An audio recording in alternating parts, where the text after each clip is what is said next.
بسم الله الرحمن الرحيم. الحمد لله رب العالمين، والصلاة والسلام على رسوله الأمين نبينا محمد وعلى آله وصحبه أجمعين. أما بعد، ikiwa ni usiku wa tarehe 24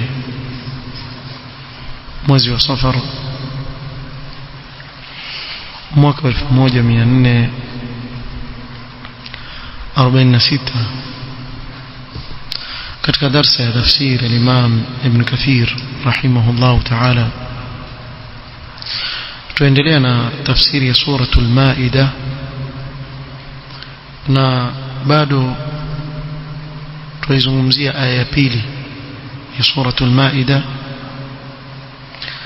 الله سبحانه وتعالى يقول: يا أيها الذين آمنوا لا تحلوا شعائر الله ولا الشهر الحرام ولا الهدي ولا القلائد ولا آمين البيت الحرام يبتغون فضلا من ربهم ورضوانه وإذا حللتم فاصطادوا ولا يجرمنكم شنآن قوم أن صدوكم عن المسجد الحرام أن تعتدوا وتعاونوا على البر والتقوى ولا تعاونوا على الإثم والعدوان واتقوا الله إن الله شديد العقاب. tulizungumzia sehemu ya kwanza ya hii aya kuanzia ayu alladhina amanu la tuhillu sha'air Allah wala ash-shahra al-harama wala al-hadiya wala al-qala'id ولا آمين البيت الحرام يبتغون فضلا من ربهم ورضوانا. ikiwa sikukosea tumefikia wa idha halaltum fastadu. tumefikia hapo kwa wale wanaofuatiliza na mimi, tulifikia wa idha halaltum fastadu,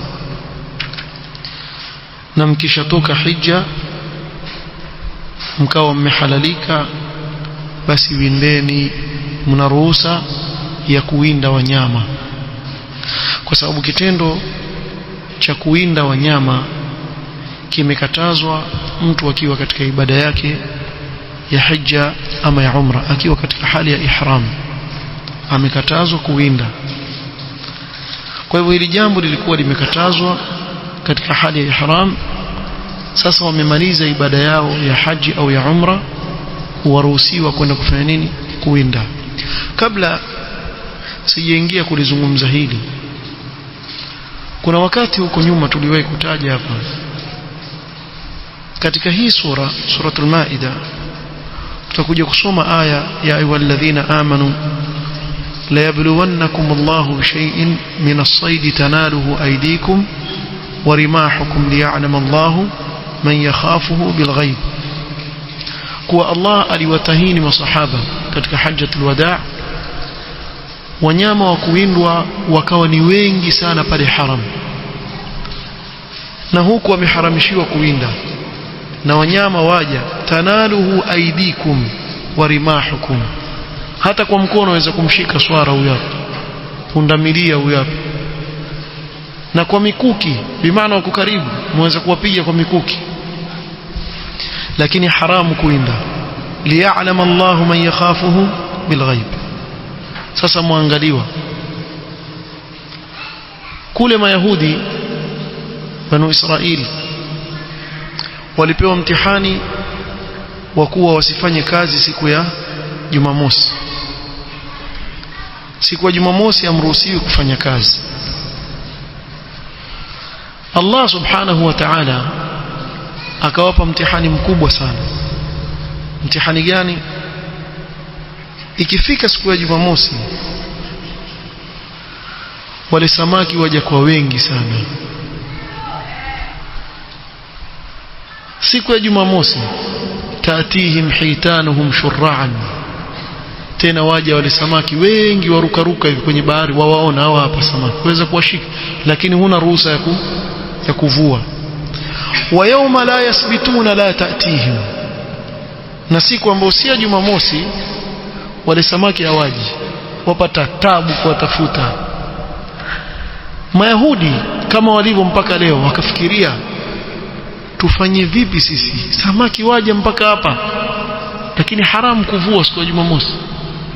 Wakasema ngoja Ijumaa tutaweka mitego tuiwache pale pale, Jumamosi wale samaki watakuja wataingia ndani ya nyavu, sisi hatuwashiki, tuwaangalia tu waingia kwenye nyavu, kisha Jumapili tutakwenda kuwachukua.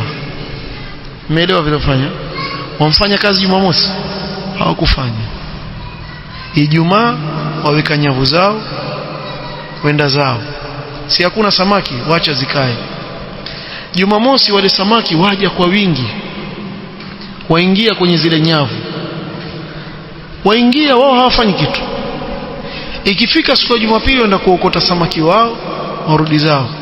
Bwana, mbona mwafanya hivi? Wasema sisi hatujafanya kazi Jumamosi, tumefanya kazi Ijumaa na Jumapili, Jumamosi hatukufanya kazi. Anayefanywa hila nani hapa? Wamfanyia hila Allah subhanahu wa ta'ala jalla fi ula. Kweli hivi waweza kumhadaa Allah subhanahu wa ta'ala? Wewe wajihadaa nafsi yako. Allah subhanahu wa ta'ala akawaambia kunu qiradatan khasiin, akawageuza wote matumbiri wale walikuwa wakifanya hili jambo.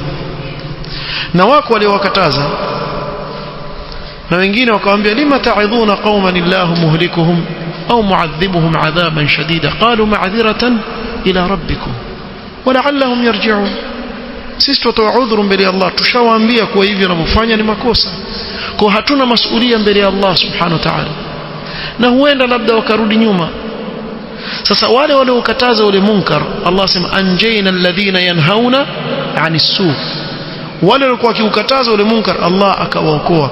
Wale wengine wale waliokuwa wakifanya ile hila Allah akawageuza matumbiri, ikawa jamaa zao wakirudi hivi wawaona matumbiri, yuenda mpaka kwa mtu wake lakini hawezi kuzungumza, ingawa hawa waliangamia. Yani si hawa matumbiri wa leo, sio ukaja ukasema hawa matumbiri hawa walikuwa Mayahudi. Allah akiwageuza watu masakh, huwa hawaishi, hakuna kizazi kinachopatikana chao, waangamia wote. Ni kuwa wamegeuzwa matumbiri. Matumbiri walikuwepo tangu wakati huo, hawa tumbiri walikuwepo wakati huo, si kwa eti tumbiri walikuwa hakuna hawa ndio wakageuzwa tumbiri, la. Yani kama sasa hivi mtu ageuzwe tumbiri, sio kwa tumbiri walikuwa hawako, wako, lakini hawa adhabu yao ikawa wageuzwe tumbiri, Allah akawageuza matumbiri. Kwa hivyo walifeli katika mtihani waliopewa na Allah subhanahu wa ta'ala. Masahaba wakapewa mfano wa huo mtihani siku ya hajjatul wadaa katika mwaka ule. Allah subhanahu wa ta'ala sema ya ayyuhalladhina amanu la yabluwannakum Allahu bishay'in min as-sayd tanaluhu aydikum wa rimahukum liya'lama Allahu man yakhafuhu bilghayb. Masahaba wakawa wawaona wale viwindo vyapita mbele yao, wala hata kuwafukuza wafukuzi, waendelea na shughuli zao na ibada zao, sababu Allah amekataza. Wakafaulu katika huu mtihani radhiyallahu anhum warda. Sasa swali la japa, hawa wanyama walikuwa toka wapi? Sisi tuona katika Qur'an kumetajwa simba, farrat min qaswara, qaswara ni simba. Tuona Mtume sallallahu alaihi wasallam amehalalisha punda milia, akaharamisha punda hawa nyumbani. Wewe ushaona punda milia Arabuni? Ushawahi kujiuliza hili swali? Mbona kutajwa punda milia, kutajwa simba, na wa simba wako Arabuni? Kuna simba Arabuni, kuna punda milia kule, zebra, mshaona? Sasa hao walikuwa toka wapi? Walikuwa vipi mpaka wakawepo wanyama hawa? Sikiliza makini. Afrika kabla ya kuchimbwa Suez Canal ilikuwa imeshikana na Arabuni kule, na ndio maana Musa alikimbia kutoka Misri akaenda wapi? Akaenda Madian. Siku alivuka bahari, tembea tu, sababu ilikuwa ardhi imeshikana. Sasa kulikuwepo na migration ya wanyama kutoka Afrika wakienda Arabuni, unafahamu? Watembea mpaka waenda Arabuni, wavuka kule kisha warudi. Kwa hivyo hawa punda milia, sijui nini swara nani, na simba wakifuata, sababu wafuata chakula chao wale wanyama pia wakienda kule. Ilipokatwa ndio ikawa hawa wanyama sasa hawawezi tena kuvuka upande wa pili, wakabakia huko, lakini mwanzo walikuwa wakienda kule, na si kitambo, ni miaka nyuma walikuwa wakitokea. Alhasil, masahaba waliharamishiwa, na sisi pia tuharamishiwa tukiwa katika ihram kuwinda, lakini Allah akawaambia wa idha halaltum fastadu, mnapomaliza ibada yenu mkahalalika, ni ruhusa kufanya nini? Kuwinda. Sasa hapa kuna masala atayazungumza Sheikh, idha faraghtum min ihramikum wa ahlaltum minhu faqad abahna lakum ma kana muharraman alaykum fi hali al-ihram min as-sayd. Asema Ibn Kathir rahimahullah, maana hii aya, yani mnapomalizana na ihram yenu mkahalalika, bimaana mkarudi katika hali yenu ya kawaida, basi ni mubah. Sikiliza hivi, sio wajib wala sio mustahab, ni mubah kwenu nyinyi katika hali kama hii. Ni mubah kwenu nyinyi kile ambacho kilikuwa kimeharamishwa juu yenu katika hali ya ihram, katika viwindo. Sasa hivi mwaruhusiwa kuwinda. Tueleweni kitu kimoja tu, lakini kuwinda ni nje ya haram, si ndani ya haram. Ndani ya haram haifai, ndani ya mipaka ya haram haifai hata kumgutusha yule kiwindo. Waman dakhalahu kana amina, awe ni yule anaingia binadamu yuko na amani, awe ni mnyama yuko na amani. Hata njiwa wale wa haram, si sawa wewe kwenda pale kufanya nini? Kuanza kumwinda yule njiwa. Ukaenda na panda yako, unatoka kwenu kwa Afrika, ushazoea kupiga panda, kwenda kule wana wale ndiwa wengi pale, ukaanza kupiga panda pale. Na ndio maana utaona wale njiwa wengi hakuna mtu yawagusa wala hakuna mtu yawasumbua, bali wapewa chakula wala pale wakienda zao, waishi vizuri na amani. Lakini nje ya haram waruhusiwa kuwinda. Sasa mnapomaliza, jazakallahu khairan, rafa'allahu qadrak, mnapomaliza ibada yenu ya hija mkahalalika, basi yafaa kwenu nyinyi kufanya nini? Kuwinda, yani nje ya haram mweza kuwinda. Wahadha amrun ba'da al-hadri. Na hapa naomba munisikilize vizuri, sababu kuna maneno ya kielimu atayazungumza al-Imam Ibn Kathir. Asema hii ni amri baada ya kukatazwa, bimaana wamekatazwa kuwinda mwanzo kisha wakaruhusiwa. Sasa hapa laja suala, je, ni ipi hukumu ya mtu, au afwan, ni ipi hukumu ya jambo ambalo katika Qur'an au katika Sunna limekatazwa kisha tukaambiwa mna ruhusa ya kulifanya? Je, itakuwa hukumu yake ni wajib kulifanya, au itakuwa ni mustahab kulifanya, au itakuwa ni mubah kulifanya? Umeelewa masala? Sababu mwanzo ilikuwa haifai kuwinda mkiwa katika ihram, lakini Allah hapa akasema nini? Wa idha halaltum fastadu, ikawa ni amri sasa kuwinda. Je, tutakwenda tuseme kuwa al-amru yaqtadhi al-wujub? Maadamu ni amri itakuwa ni wajibu kuwinda, kwa hivyo tuanze kutafuta wanyama kuwinda? Ama ni mubah, ni maana ni ruhusa wewe kuwinda, wataka nenda kawinde? Au ni mustahab, yapendekezwa kwenda kuwinda? Masala haya ndio yazungumza hapa Ibn Kathir rahimahullah. Akasema والصحيح الذي يثبت على الصبر أي على الاختبار بعد يكفواتليز نصوص ذا قرآن وسنة، قول صحيح أنه يرد الحكم إلى ما كان عليه قبل النهي، كوا إلى حكم itarudi kama ilivyokuwa kabla ya makatazo. Bimaana tutarudi kabla ya makatazo, kabla ya kuingia katika ihram. Ni ipi hukumu ya kuwinda? Ni mubah. Kwa hivyo tukiruhusiwa yarudi kwenye nini? Ibaha, yarudi ya mubah. umeelewa vipi? طيب ikiwa ile amri ni wajibu mfano, itarudi kwenye nini? Kwenye wujub, itabakia vile vile ni wajibu. Ikiwa ile amri ni mustahab, kukawa na kizuizi cha kisheria kwa hapa msifanyi, baada ya hapa ruhusa, basi hapo itakuwa nini? Ni mustahab. Haifai kuswali sunna wakati jua linapoanza kuchomoza. Mtu atakuswali sunna, sahi umekatazwa kuswali sunna mutlaqan. Sunna mutlaqan haifai sasa kuswali. طيب lile jua lishapanda, sasa waambiwa nini? Ni wajibu, mustahab, takaswali. Sababu kabla ya hapo ilikuwa ni mustahab. Kwa vizuri hapa.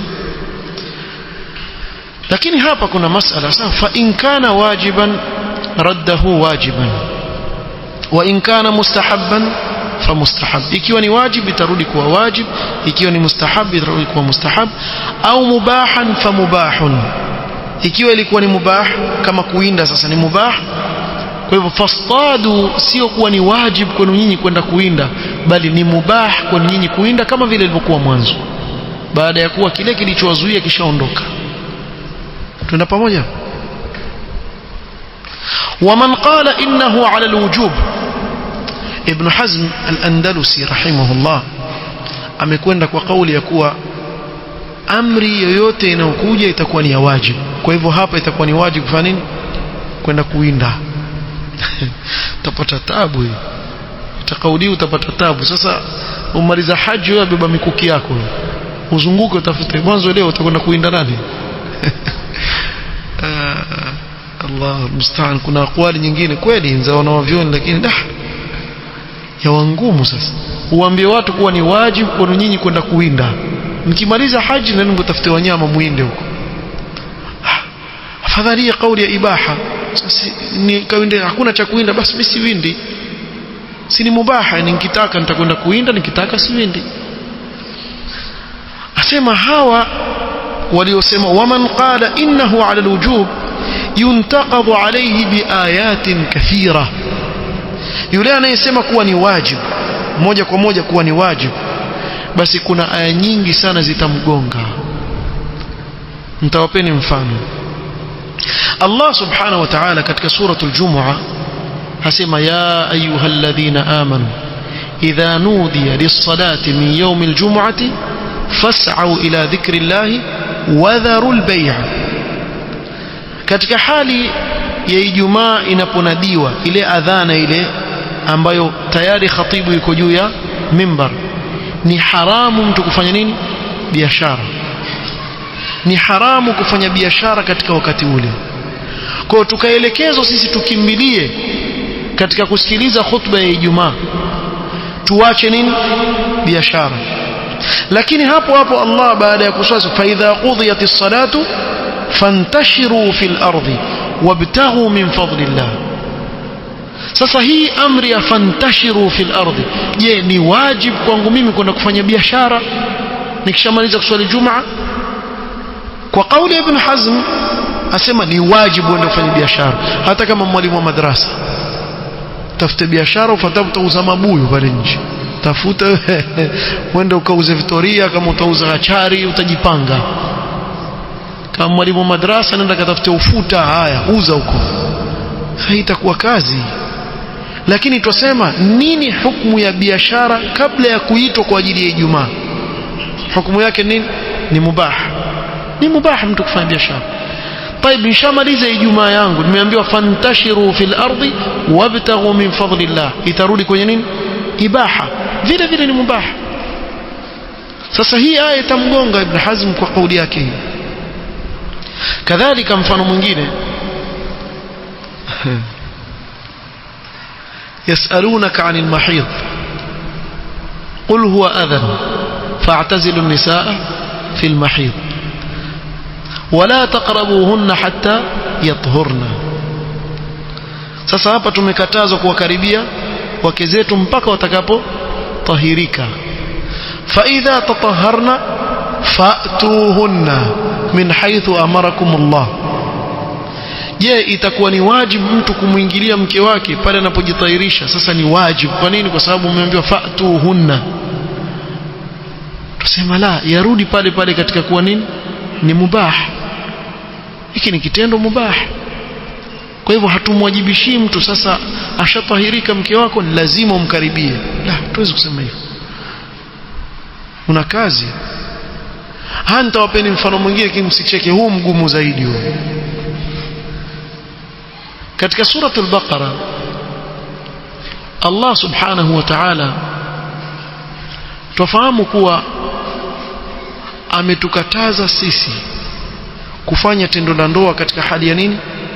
Ya somo, tukiwa tumefunga mchana. Lakini inapoingia usiku wa Ramadhani Allah subhanahu wa ta'ala sema uhilla lakum laylatas siyami rafathu ila nisaikum hunna libasul lakum wa antum libasul lahunna علم الله أنكم كنتم تختانون أنفسكم فتاب عليكم وعفى عنكم فالآن باشروهن. mwezi mzima wewe utatambaa msikitini, wenyewe waelewa nazungumza nini. Itakuwa kazi kila ukifuturu wewe falana bashiruhunna, ikiwa ni wajibu basi. Hapa sio mwanielewa nazungumza. Hizi aya zote hizi zitakuwa zarudi hii kauli. Kwa hivyo si sawa kusema kuwa ikija amri baada ya makatazo itakuwa amri ni ya wajibu. La, yarudi katika ile hukumu ya mwanzo iliyoko, ambao hapa hukumu ya mwanzo ni al-ibaha. Kwa hivyo itakuwa ni mubah. Nafikiri kwa mifano hii nitakuwa ninaeleweka. Umeelewa vizuri? Tayeb. Asema ومن قال إنه للإباحة يرد عليه أو يرد عليه آيات أخرى. na kuna wengine wakasema la, amri yoyote inayokuja baada ya hadhar, baada ya kukatazwa ni mubah, zote ni mubah ala al-itlaq, zote ni mubah. Bimaana hata ikiwa ni wajibu kabla hapo, baada ya hapo yawa ni mubah. Ikiwa ni mustahab yarudi katika ibaha. Na hapa ni kama hawa wawili wako tarafa naqidh, hawa wameingia katika uwajibu na hawa wameingia katika nini? Ibaha. Tukasema pia la, itarudi katika ile hukumu yake ya mwanzo vile vile. والذي ينتظم الأدلة كلها هذا الذي ذكرناه والله أعلم. كثيرا كسمة إلى أن ينجيانا ندليل زوته ni hii kauli tuliyotaja. Kauli gani aliyotaja? Asema hapa Ibn Kathir rahimahullah ta'ala, was-sahihu annahu yuraddu al-hukmu ila ma kana alayhi qabla an-nahy. Hukmu itarudi kama vile ilivyokuwa mwanzo kabla ya makatazo. Sawa? Tayeb. Kipande kinachofuata cha aya, Allah subhanahu wa ta'ala asema ولا يجرمنكم شنآن قوم أن صدوكم عن المسجد الحرام أن تعتدوا. ولا kuwachukia watu kwa kuwa walikuzuilieni huko nyuma kufika msikiti mtakatifu, kusiwapelekeeni nyinyi kuwafanyia uadui. Hata kama wamewazuia nyinyi kutokamana na kufika katika Masjid al-Haram, basi msiwafanyie uadui. Ukisoma Kiswahili hapa utaelewa sawa sawa. Kuna wengine wana tafsiri ya Qur'ani kusoma tarjama. Sababu kiambo usiwafanyie uadui kama ni washirikina, na sisi tuambiwa kuwa tuwachukie washirikina. Hakumaanisha hivyo Allah subhanahu wa ta'ala. Sikiliza makini asemaje. Qala Ibn Kathir rahimahullah, ومعناها ظاهر أي لا يحملنكم بغض قوم قد كانوا صدوكم عن الوصول إلى المسجد الحرام وذلك عام الحديبية على أن تعتدوا حكم الله فيهم فتقتصوا منهم ظلما وعدوانا، بل احكموا بما أمركم الله به من العدل في حق كل أحد. أسمى معنى yake iko wazi, bimaana kusiwapelekeeni nyinyi kule kuwachukia watu ambao waliwahi kuwazuia nyinyi kutokamana na kufika al-Masjid al-Haram, na hii ni mwaka al-Hudaybiyah, mwaka wa 6 walipozuiliwa kuingia kufanya umra Mtume sallallahu alaihi wasallam na masahaba. Kusiwapelekeeni nyinyi kuwafanyia uadui au kuacha hukumu ya Allah juu yao, mkawa mtawalipiza kisasi kwa dhulma na uadui, bali wahukumuni wao kama vile alivyokuamrisheni Allah subhanahu wa ta'ala kwa uadilifu ambao ameuamrisha kwa kila mtu. Allah ametuamrisha sisi waislamu kuwa waadilifu kwa yote, awe ni muislamu, awe ni kafiri, awe ni mshirikina, lazima tuwe waadilifu, tusiwadhulumu, pamoja na kuwa waliwahi kutuzuia huko nyuma kutokamana na kuingia al-Masjid al-Haram. Na hii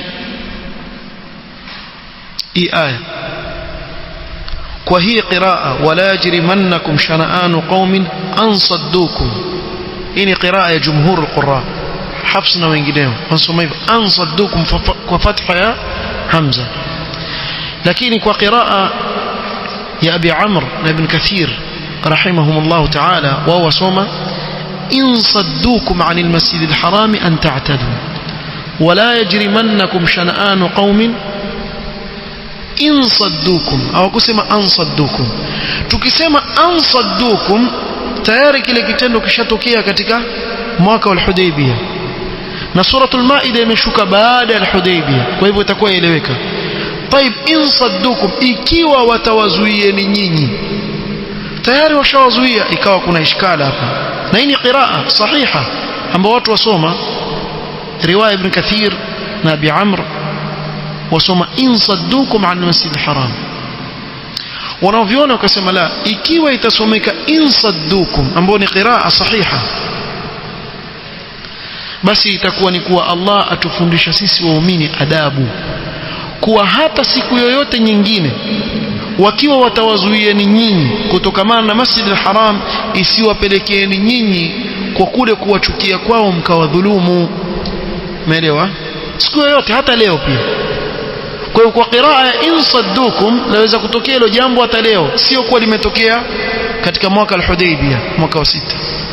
Wakati wote likitokea kuwa hao kufaru wamewazuieni nyinyi kutokamana na Masjid al-Haram, kusiwapelekeeni nyinyi kule kuwachukia kwao, msiwafanyie uadilifu, bali wahukumuni kwa hukumu ya Allah aliyowafundisheni nyinyi juu yao, muwe waadilifu. Qala وهذه الآية كما سيأتي من قوله ولا يجرمنكم شنآن قوم على ألا تعدلوا اعدلوا هو أقرب للتقوى. ni aya itakuja kumbele insha Allah, tutaieleza. Ni aya 8 tu hapa mbele, na hii aya tuonyesha kuwa uadilifu ni wajib katika kila jambo. Ay la yahmilannakum bughdhu qaumin ala tarki al-adli, kusiwapelekeeni nyinyi kuwachukia watu mkaacha uadilifu. فإن العدل واجب على كل أحد, kwani uadilifu ni wajib kwa mtu yoyote, kila mtu ni wajibu wa mwadilifu. fi kulli ahad, kwa kila mtu, katika kila jambo la mtu yoyote lazima umwadilifu. ala kulli ahad, fi kulli ahad, fi kulli hal, katika hali zote ni wajib juu ya muislamu kuwa mwadilifu. wara ibn Abi Hatim عن زيد بن أسلم قال كان رسول الله صلى الله عليه وسلم بالحديبية وأصحابه حين صدهم المشركون عن البيت. وهذا الحديث مرسل ضعيف. أتاجك ومتوم صلى الله عليه وسلم ألقوا الحديبية ينما صحابة واكي وكزويليوا وشركين كتكمانا kuingia katika nyumba ya Allah al-Kaaba, na ili jambo ni kweli, lakini hadith haikuthibiti. وقد اشتد ذلك عليهم فمر بهم أناس من المشركين من أهل المشرق يريدون العمرة. baada ya Hudaybiyah wakapita watu kutoka upande wa mashariki waelekea wapi? Haram, kwenda kufanya umra, washirikina, sababu walikuwa wakifanya umra na shirki zao. Lakini lile jambo lililowapata kule masahaba haliwahusu wale, yani wao si Quraysh, ni watu wengine. فقال أصحاب النبي صلى الله عليه وسلم نصد هؤلاء كما صدنا أصحابهم, na sisi tuwazuieni hao wasiende Makkah kama vile jamaa zao kule walituzuia sisi, tuwalipizeni hao. فأنزل الله هذه الآية, الله akawateremshia hii aya, lakini kama tulivyotaja hii ni dhaif. والشنآن هو البغض قاله ابن عباس وغيره ولا يجرمنكم شنآن قوم أي بغض قوم, ile chuki ya kuwachukia watu isiwabebeni nyinyi katika kufanya nini, kutowafanyia uadilifu. وقوله تعالى, kisha Allah subhanahu wa ta'ala akasema, nitamalizia hii aya leo, tumalizeni hii aya, wataawanu ala albirri wattaqwa, nasaidianeni katika wema na uchamungu, wala taawanu ala alithmi waludwan, wala msisaidiane katika dhambi na uadui. wattaqullaha inna Allaha shadidul iqab, namcheni Allah, hakika Allah ni mkali wa kuadhibu. طيب, قال الإمام ابن كثير رحمه الله: يأمر تعالى عباده المؤمنين بالمعاونة على فعل الخيرات وهو البر وترك المنكرات وهو التقوى. maneno haya mawili albir wa taqwa ni katika yale maneno ambao wanawavyuoni wasema idha ijtamaa iftaraqa wa idha iftaraqa ijtamaa. bimaana ukisema albir peke yake yaingia ndani yake taqwa, ukisema attaqwa peke yake yaingia ndani yake albir. sababu taqwa maana yake ni mtu kutekeleza maamrisho ya Allah subhanahu wa ta'ala na kujiepusha na makatazo, ndio taqwa hiyo. lakini ukisema albir wattaqwa, Ibn Kathir hapa tafsiri na kusema ya'muru Allahu au ya'muru ta'ala ibadahu almu'minin bilmuawanati ala fi'li alkhairati wa huwa albirru. zikitajwa pamoja itakuwa bir, maana yake ni kufanya khairi. kwa Allah subhanahu wa ta'ala awaamrisha waja wake katika hii aya kusaidiana katika kufanya khairi, kusaidiana katika mambo mema. qala wa tarki almunkarat, na pia kusaidiana katika kuyawacha maovu, wa huwa taqwa, na kuyacha maovu ndio taqwa. alwiqayatu, ukajizuia, ukaweka kizuizi. taqwa maana yake hapa itakuwa ni kuweka kizuizi baina yako na yale aliyoyaharamisha Allah subhanahu wa ta'ala. kwa tukisema wataawanu ala albirri wattaqwa, maana yake msaidiane katika kuyafanya mema, mambo ya khairi, na msaidiane katika kujiepusha na maovu, ndio maana yake. wayanhahum anit tanasuri ala albatil, kadhalika katika hii aya Allah atukataza sisi tusinusuriane katika jambo la batil, akasema wala taawanu ala alithmi waludwan, wataawuni ala alithmi walmaathimi walmaharim, akatukataza pia kusaidiana katika madhambi na mambo ya haramu. usisaidie mwenzako katika kufanya jambo la dhulma au jambo la haramu. qala ibn jarir al-ithmu tarku ma amara Allah bifi'lihi, ithm, dhambi ni mtu kuacha kile ambacho Allah amemwamrisha kukifanya. Allah akwambia swali, wewe uswali, umefanya dhambi. pamoja na kuwa hukufanya, umewacha, lakini wahesabika umefanya dhambi kwa kuacha ile amri, ndio ithm. si umefahamu hapo? toa zaka, yeye atoi zaka. swali, yeye haswali. pamoja na kuwa lile jambo hakulifanya, bimaana ukimwona hakufanya, lakini ahesabika amefanya kosa kwa kutotekeleza amri ya Allah, ndio ithmi. قال ابن جرير رحمه الله الإثم ترك ما أمر الله بفعله والعدوان مجاوزة ما حد الله في دينكم. na uadui ni mtu kupita mipaka aliyoiweka Allah subhanahu wa ta'ala katika dini. wa mujawazatu ma farada Allah alaykum fi anfusikum wa fi ghayrikum, na kupita mipaka katika yale ambayo Allah amewafaradhishieni nyinyi baina yenu na wasiokuwa nyinyi wengineo. kwa hivyo mtu kupita mipaka aliyoweka Allah subhanahu wa ta'ala ni kufanya uadui. faman ittara ghayra baghin wala adin. kwa mfano mtu amepatwa na matatizo ya njaa au kiu na hakuna maji kabisa isipokuwa pombe, iko pombe tu peke yake, sheria imekuruhusu kunywa pombe ili usifanye nini? Ili usife, sio? Lakini wainuaje ile pombe? Anasema hii sasa ndio nafasi, nilikuwa ninakatazwa siku zote, sasa leo ninapata nafasi. Nafanya nini? Apiga kama 1 lita hivi, itakuwa sawa. Sasa hapa amefanya nini? Udwan, amepita mipaka. mfahamu? Sababu Allah subhanahu wa ta'ala ghaira baghin wala adil. Mwanzo wewe huitaki, lakini imekubidi, alafu usipite nini? Usipite mipaka, bimaana kunwa kiasi ambacho kitakuzuia wewe usifanye nini? Usife. Kadhalika katika njaa, kuna nyama ya nguruwe pale ama nyama mfu ambao ni ya haramu, haimaanishi kuwa umeruhusiwa kula kiasi ambacho kitakachokuzuia wewe kufa, basi ndio uchukulie chance umchukue ile mbuzi aliyokufa umkate mguu mzima, wacha nkachome, kisha washerehekea wala mfu, upige mguu mzima ushibe kisawasawa. Makosa. Utakula kipande kidogo ambacho kitakutosheleza wewe usife mpaka utakapopata halali. Umeelewa maana udwan? Sasa udwan ni kupita mipaka yale ambayo Allah amekuwekea kisheria.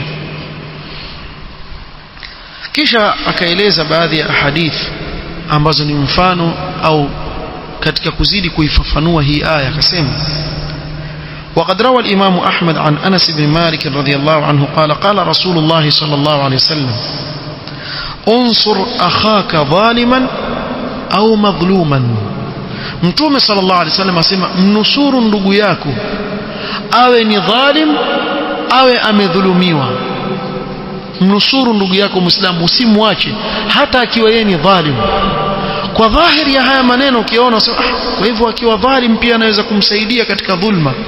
Masahaba wakasema qila ya Rasulullah hadha nasartuhu madhluman, sawa, hatuna shida sisi, huyu amedhulumiwa tutamnusuru, hatukubali ndugu yetu adhulumiwe, tutamnusuru. Fakaifa ansuruhu idha kana dhaliman, طيب akiwa yeye ndio dhalim tutamnusuru vipi? Na hili swali kwa kila mtu ambaye mara ya kwanza kusikia maneno ndio atakavouliza. Ukamsikia mtu akwambia ndugu yako huyu mnusuru akiwa amedhulumu ama amedhulumiwa, sababu wakati wa jahiliya ilikuwa ni hivyo literally vile inavyoeleweka kwa dhahiri yake, yani hata akidhulumiwa atamtetea, akidhulumu yuko naye tu. Ikiwa atadhulumu twende, ikiwa atadhulumiwa twende, wewe utakavyo, yuko na wewe tu. Yani walikuwa kinusuriana kwa namna hiyo wakati jahiliya. Sasa masahaba wakauliza, ya Rasulullah, vipi tutamdhulumu tutamnusuru akiwa yeye ndio dhalim? Sasa na sisi tunajua huyu mdhalim, tutamnusuru vipi? Qala sallallahu alaihi wasallam tahjuzuhu wa tamna'uhu min adh-dhulmi fadhaka nasruhu, mzuia simdhulumu yule mwingine ndio wamnusuru hivyo. Wamzuia wewe wadhulumu, sasa mimi sikubali mdhulumu yule bwana, siwezi kukubali, pamoja na kuwa wewe ni rafiki yangu, ndugu yangu, tuko pamoja, lakini siwezi kukubali umdhulumu mwenzako. Hapo sasa utakuwa umemnusuru, kama vile akidhulumiwa mnusuru, pia akidhulumu mnusuru. قال انفرد به البخاري من حديث هشيم به نحوه. وروى أحمد عن رجل من أصحاب النبي صلى الله عليه وسلم قال المؤمن الذي يخالط الناس ويصبر على أذاهم.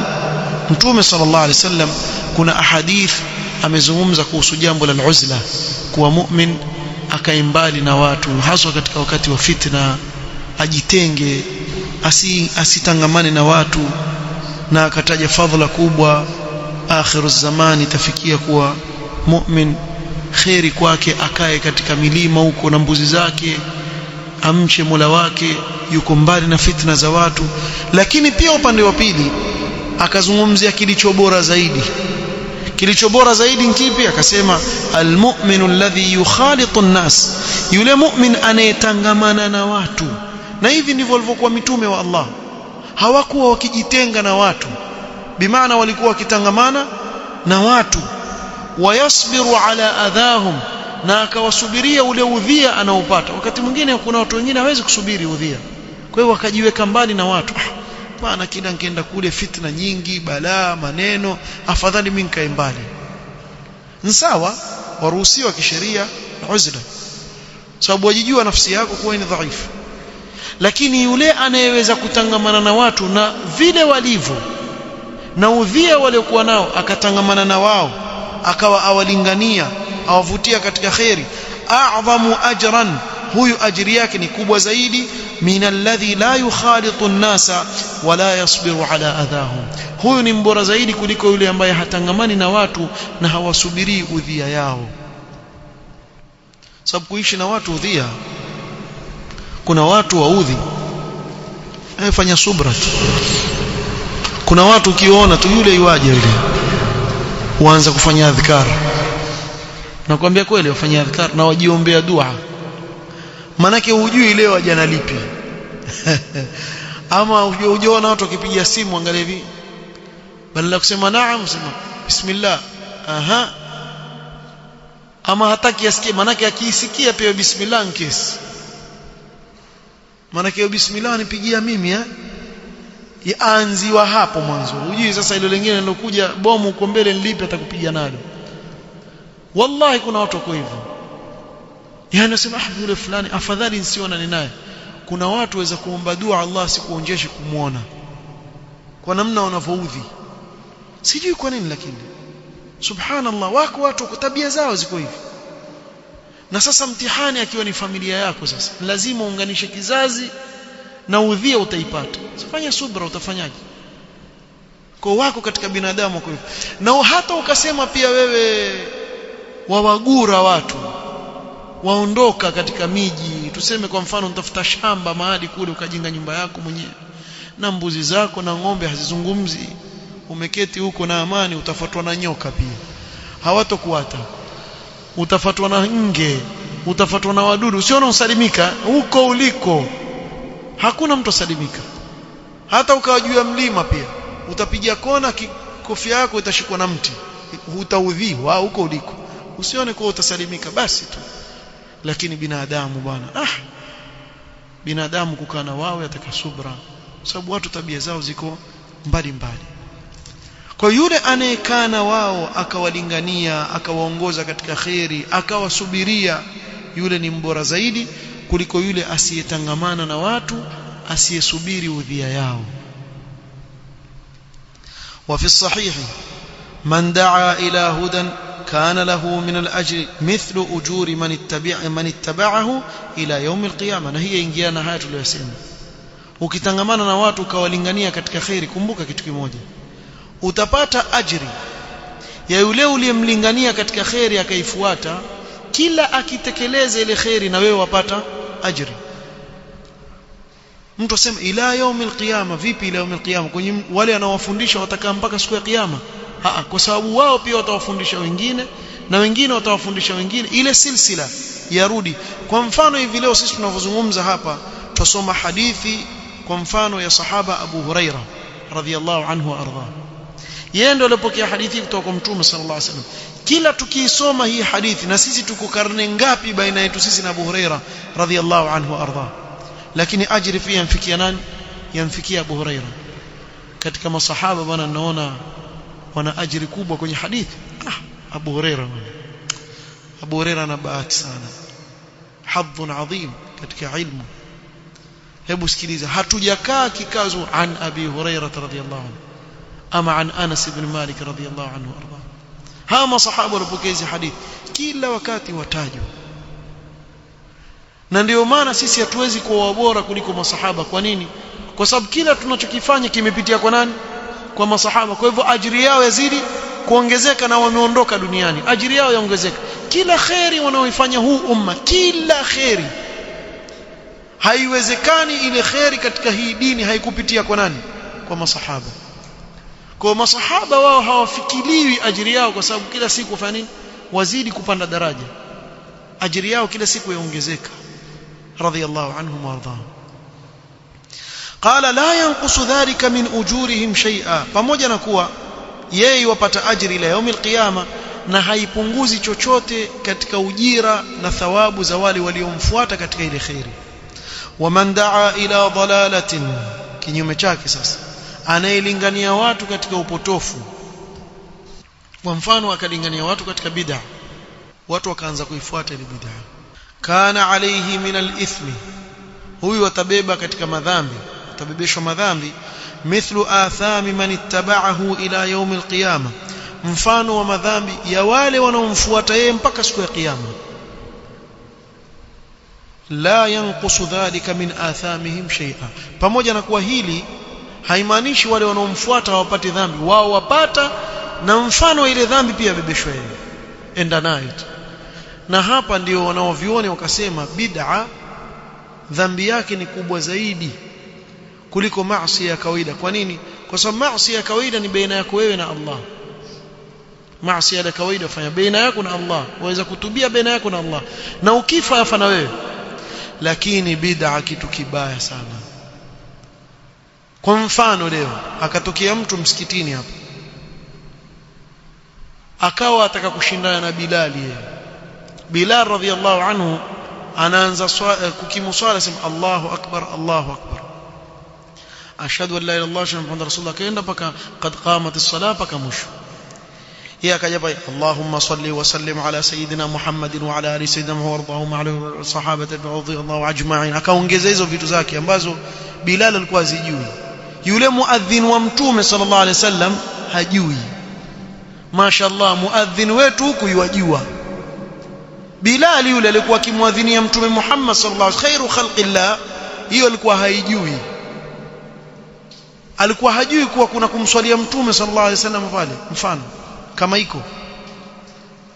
Sasa wewe fikiria, wewe mashaallah waelewa kuliko Bilal wewe, ukaongeza yako wewe. Na pale watu wakasema kwani kuna ubaya gani? Ndio yetu hayo yetu, kuna ubaya gani?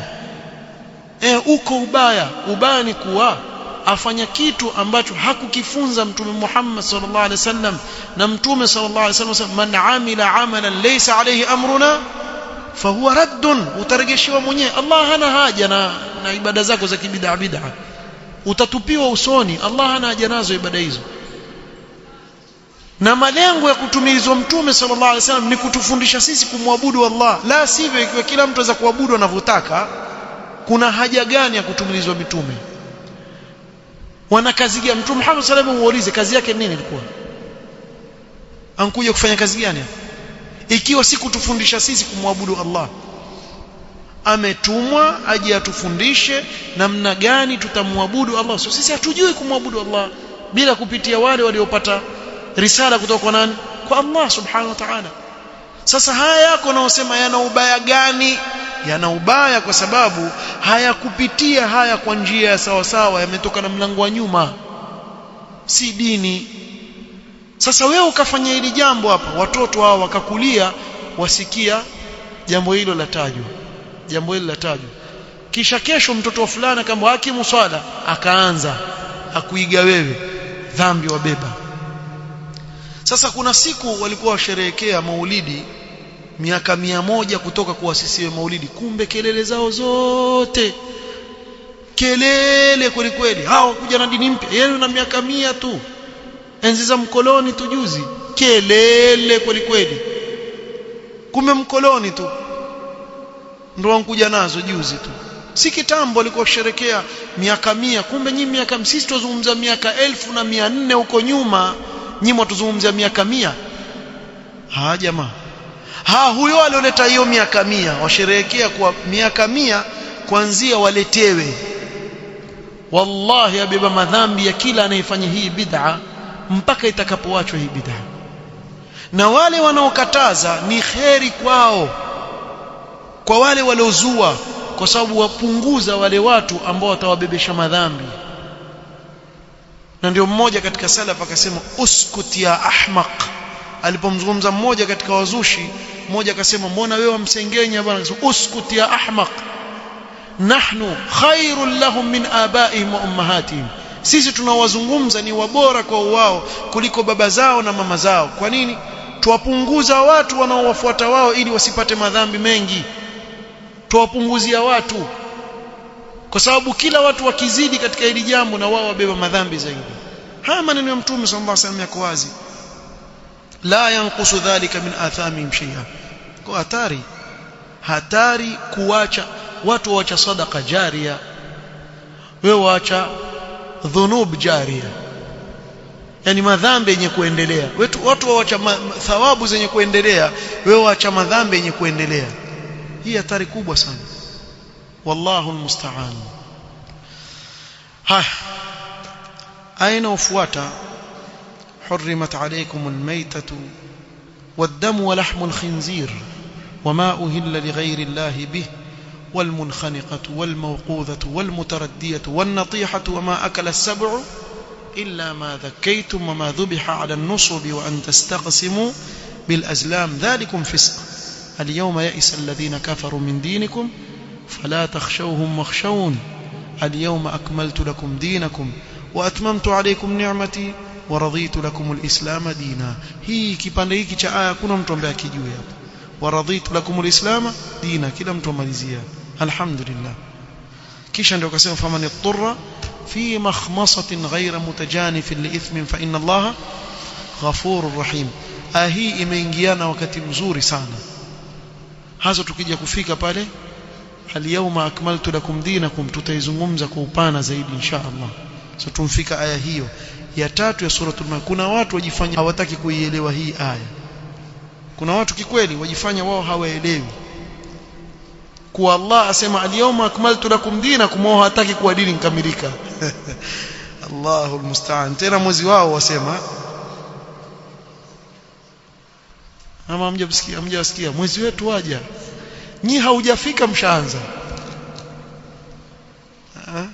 Ama hamwasikii wakifanya saizi washaanza, anasema mwezi wa neema.